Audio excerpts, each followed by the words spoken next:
Hello there and welcome to a Fort Triumph Skirmish playthrough with Ungainly Titan. This is my, fourth attempt I think in making this video. First time of course was with the problems with rendering. I made the video, everything was ready and then I couldn't render. Well actually I had made, a overview of the latest update, but then I wanted to use the same or similar footage that I recorded at the same time to actually do a playthrough. So I had to scrap that video, and then I had to, because there was more than just the render problems, but there was other problems as well. Then I tried making a recording and doing the voiceover all at once. That was doubly screwed because I was using Shadowplay, and it records the voice into the same channel as records the gameplay sounds. So I couldn't fix the balance between voice and gameplay. And I also screwed up in the sense that I missed a chunk in the middle. I saved the game, went away and came back and resumed it, and then played for a while, and then started recording having played a chunk of the game. So now this is my, hopefully, the attempt that will not have too many problems, as long as I remember to start recording from the save tomorrow when I resume it, or whenever I get around to resuming the playthrough. So typically I do one of two things at the start. I either transfer one of the heroes so they get a three hero team, and then I have a 1 hero 2 creature team. I might go around with the hero at the start on zone, but I'll pick up creatures as soon as I get the spare cash for them. And the other one is that I will play, or sometimes I'll buy a hero and add that to one of my teams. I do restarts at least once I've started getting experience in the heroes, because yeah,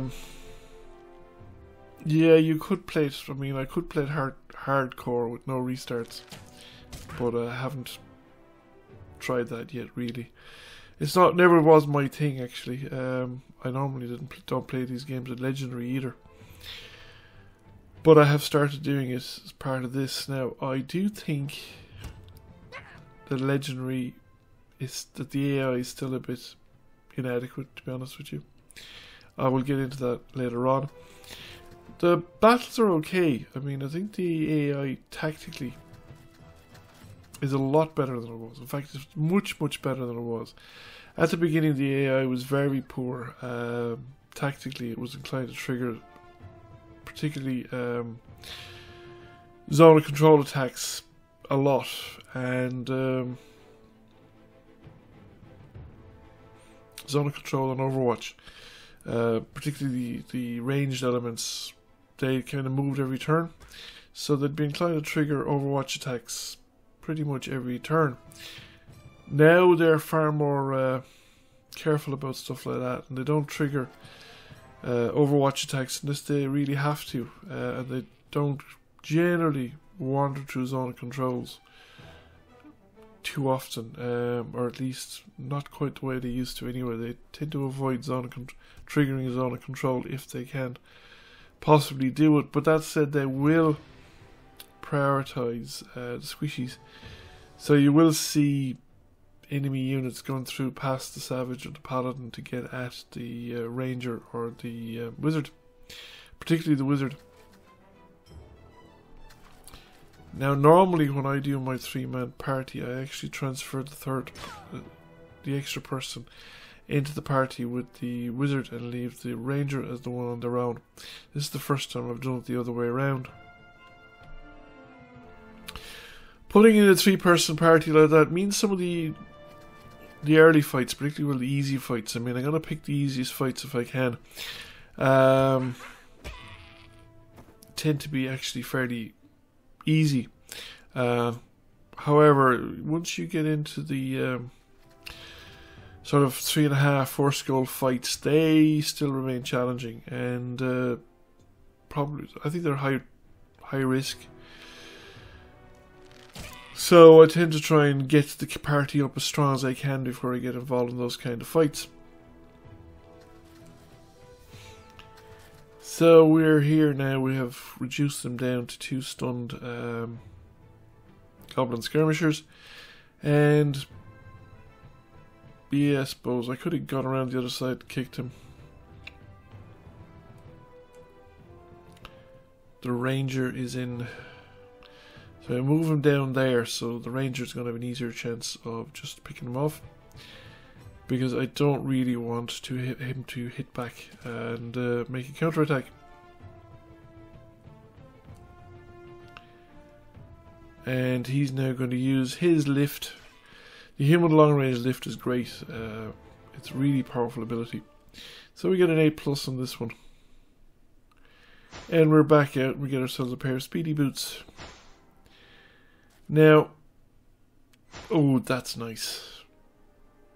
That bow is very powerful. It really makes a difference to the ranger. You notice it straight away. If you get one of those bows, especially early on. That one's not too bad. We're not going to reach it. And I think we're out of movement, are we? No, we have this guy. So what I do at the start here, there's usually some loot to be picked up that doesn't involve any fighting. So I kind of march him around, because day 1, day 2, you're not going to run into enemy units. Not anymore, anyway. Although I don't think I ever ran into enemy units day 1, day 2. But we pick up some of this sort of easy to pick up loot. We don't fight anybody with him. We just go around, pick stuff up, and kind of get an idea of the lie of the land as well. Don't want to go too far away, because I want to be able to buy creatures to add into that party, so I don't want to take multiple moves to get them back into the town. So now we have, what, skeleton militias in castle, fort type environment. And we just move him out there so we can shoot him. Probably should have used the grappling hook. And just bang the two of them together. It might have been a more efficient use of my actions. However, we're... and I also think I should kick this guy off the wall rather than hitting him with the primary weapon, because it would have probably got a stunned effect and I might not have had to take the retaliatory strike. Now they do this, they go into these little niches along the side walls here, and it's a real awkward spot. You can't bounce them off each other. It provides cover, and sometimes you can't lift them out of it. So you're left with nothing but to do but, actually remove them the old-fashioned way by thumping them really hard. So I'm going to pick up the... I can't remember what it's called, but it basically transfers an action point. Now, I also probably should have moved my ranger closer. I'm going to use the grappling hook to try and haul this guy out and trigger an opportunity attack from the paladin, but I didn't get to do it, so I'm going to use the ranger then to lift this guy so as to trigger the opportunity attack with the savage, and we get rid of him. That gives the savage a slash and dash ability, which means I can go over here and, well, I won't be able to do it this round, but if I had, say, an extra action point, I could use the slash and dash, then I could make 2 attacks in a round, for instance, that kind of stuff. So, I think we've just done that, but it's only a C class because we took quite a bit of damage doing it. And next, on to the next round, I'll make sure you pick up the farm too. Sometimes I actually forget to occupy the farm, which is now 6 of those boys. They're tough, and 6 of them are quite a lot. And we're low levels. The thing is, the danger is that you get caught, so we go for university, because it's going to cost us, it's an underlying building. It's needed for an awful lot of the upgrades. I think even some of the guild upgrades. And the other thing about the university then is it also gives you a 20% experience boost, so that your combats from that point on give you bonuses to experience. Now we have a relatively easy fight here. Spitting spiders, they're not the worst. They are ranged, but they're not as hard hitting as the brutes, or sometimes some of the archers, skeleton archers, can be particularly difficult to deal with. So now we get some stuns. A lot depends too on the setup of the situation when you get in. If you get some early stuns in at the start, you can actually do really, really well. I thought he'd bounce off the egg. However, it's a bit like playing snooker. You know, sometimes if you get them lined up right, you could take another shot into the pocket in the opposite corner. So we're going to, 3 of them are lined up here for a kicking.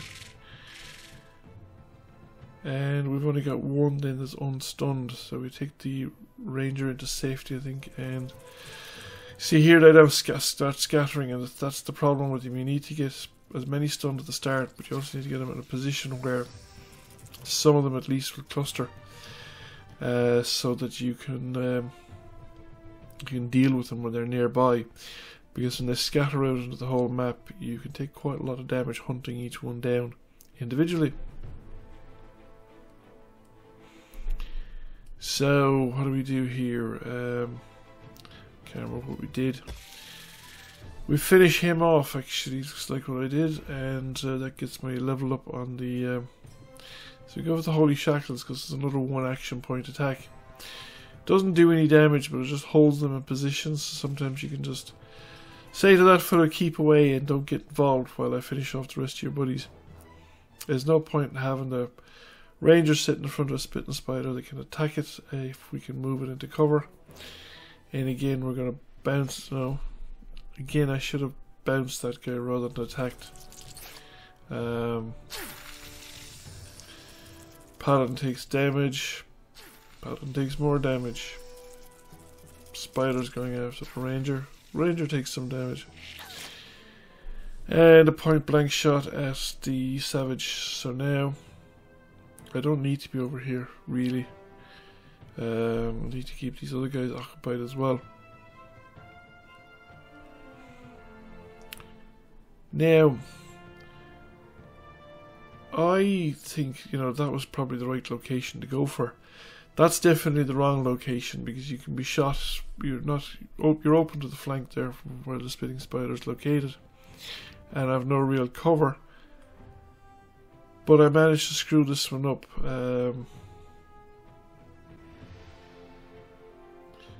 Well, I don't know. I mean, it looks like the right spot. But then when I go kicking it, I just go around too far away. However I managed to screw it up, I have decided that the best thing to do then is just transfer an action point to another unit, so that we can at least free somebody up. And then we use the shackles to hold that guy in place, because he's far away enough that he's a good chance of missing everybody from his current location. And if I hold him in place over there, I might get the opportunity to deal with the remaining spiders around my location. So we've leveled up the range, and we're going to take the quick shot, because it doesn't cost an action point. It's a really valuable one to get. And then we finish this guy off, and we then move into cover, and I can burn as many action points as I like to do it, because I just need to get into cover. I need to get as good as cover as I can get, because the savage doesn't have a lot of points left.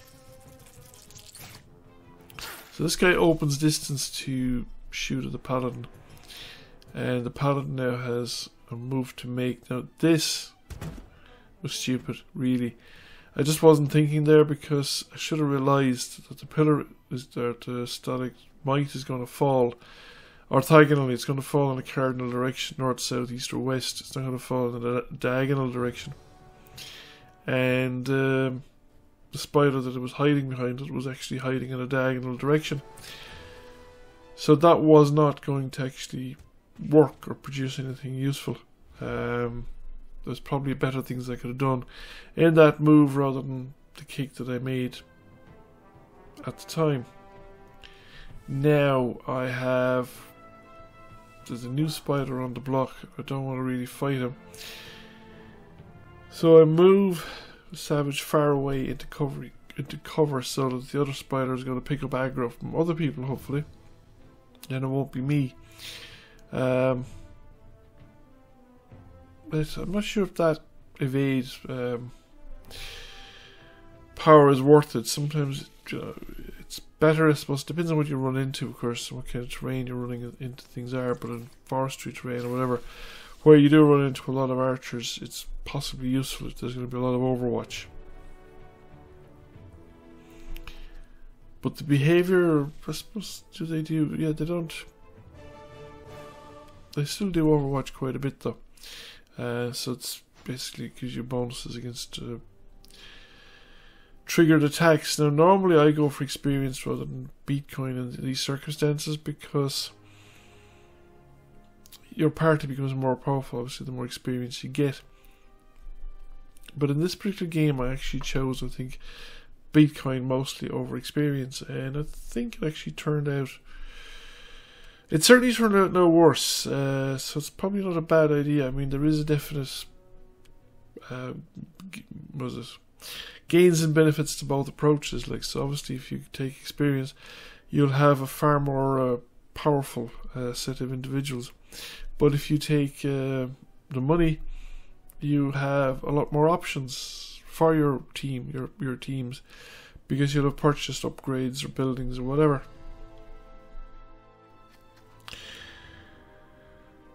So, did I bring the wrong party back? Yes, I did.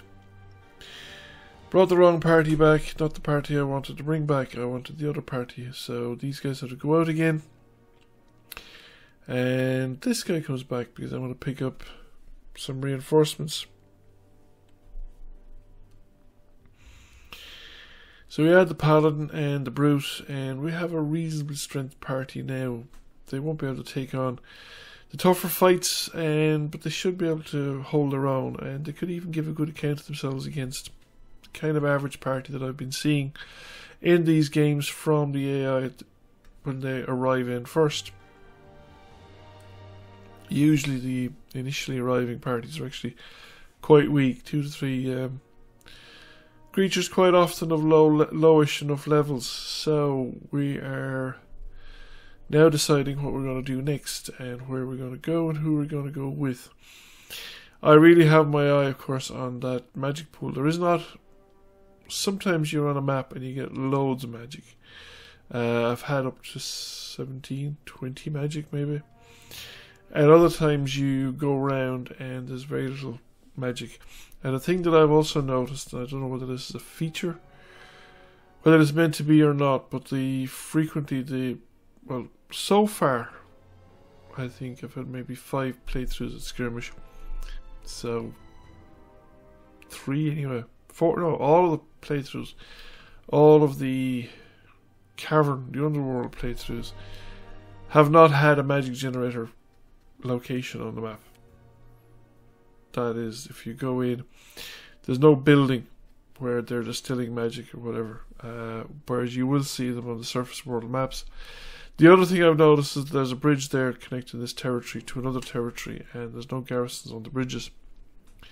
Whereas generally a road or a bridge connecting one territory to another on the surface map will almost invariably have a garrison, usually quite a strong garrison. You know, 4, 5, 6 tough units. Now, I didn't quite get what I wanted there. That wasn't what I was aiming for. I was aiming for the skeleton. But if he bounced off the static he would have done similar kind of damage. I think he'd still have caused it to fall over. And I would have possibly gotten 1 kill or maybe 2 kills out of it. So it's now actions with the rest of my units. Doesn't have quite enough reach to get to the skeleton at the back. Now I'll move up the Brute here, but this actually proves to be a mistake on my part. I should not have done it. Yes, he kills a skeleton, but he doesn't. There's just too many skeletons around, and not enough of them have been stunned. Now I suppose if I didn't move him up, let's see, 3, 5, 6, would 6 of them have reached? Probably. And I don't. What about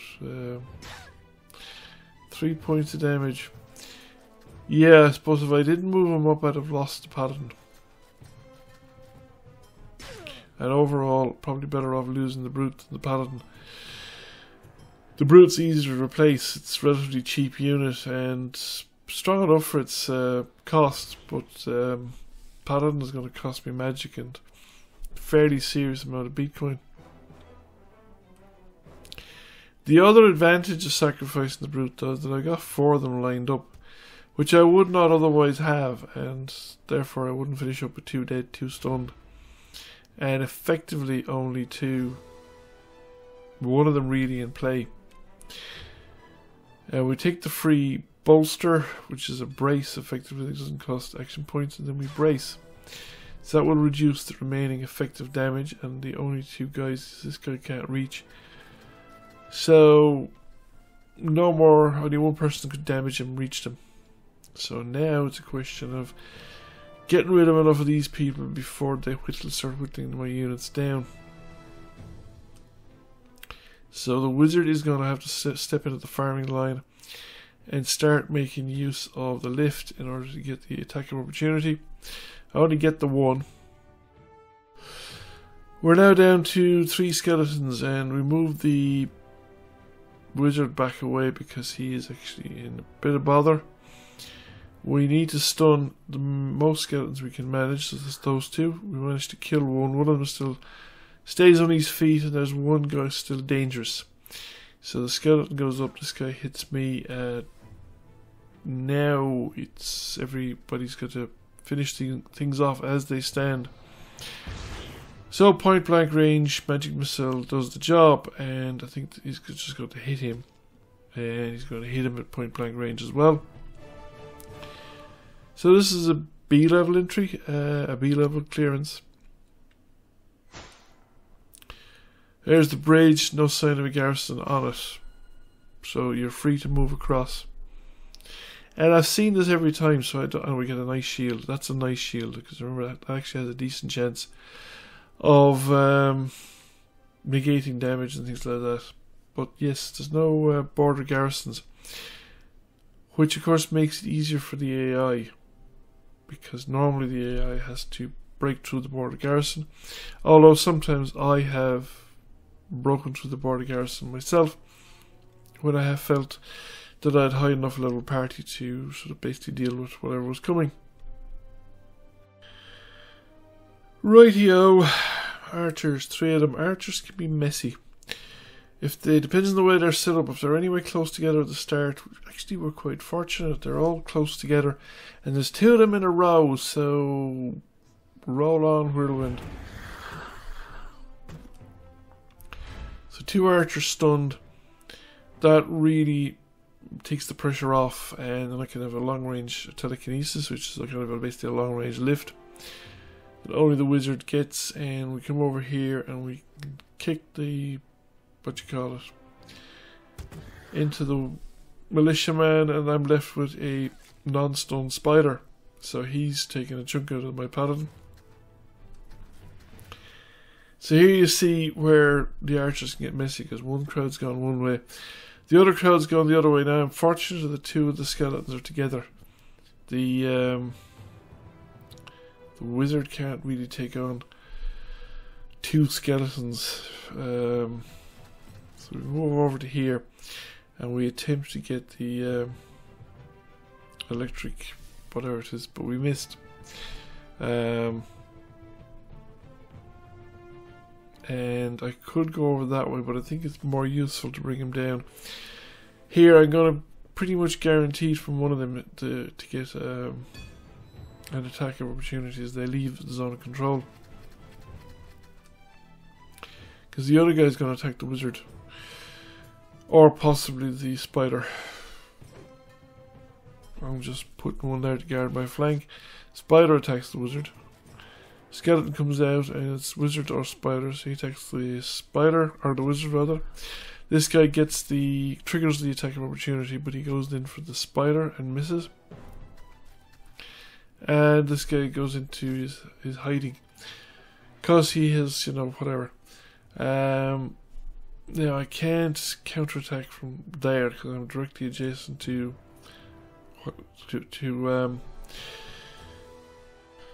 the spider, and I need to actually get the wizard as far away as possible from the fray at this moment in time. So I put him into Overwatch so that at least he will get the shot out. Now that one of the skeletons is going to be dealing with a spider, so we finish this guy off, and hopefully, because there's a spider beside the other skeleton, or near to the other skeleton, that the other skeleton will also pay attention to the spider.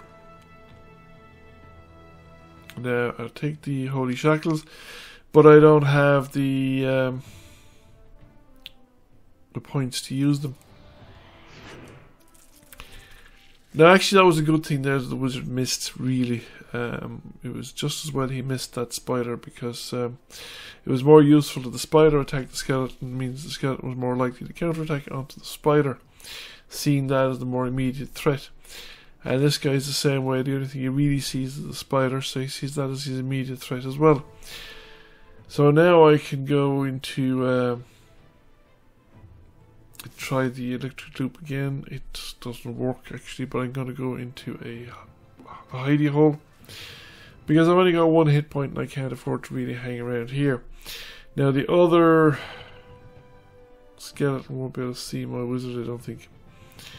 So I might as well take the opportunity to get rid of this guy. So we do the 4 points of damage. We get rid of him, and it's going to be the paladin and the electric loop between them. So she's waiting, shall we say. I just need to keep her in cover. Spiders on Overwatch, or skeletons on Overwatch, and I want to get as close to him as possible. So even though he has an electric current going through him and would lose more hit points every time he moved, it's actually better for me to stick him where he is, because from where he is, he's very little chance of killing the wizard. And now I can close contact with him and I can kick him back the way he came from. Now that was a long shot with the whirlwind. However, I can come up here and I can just thump him, and that's it, it's game over. And we get a C as well for this one because it was a bit sloppy. We didn't do it in any kind of elegant fashion, we just did it with a brute force approach to the whole thing. Now I'm going to call it here. I think this video is long enough. I will resume this the next opportunity. You'll see it as soon as you see it. Thank you for watching. I hope you enjoyed the video, and if you did, give it a like and a share. Feel free to comment. If you've not already done so, please subscribe to the channel, hit that notification bell to be told when videos are out, and I will catch you all again soon. Bye for now.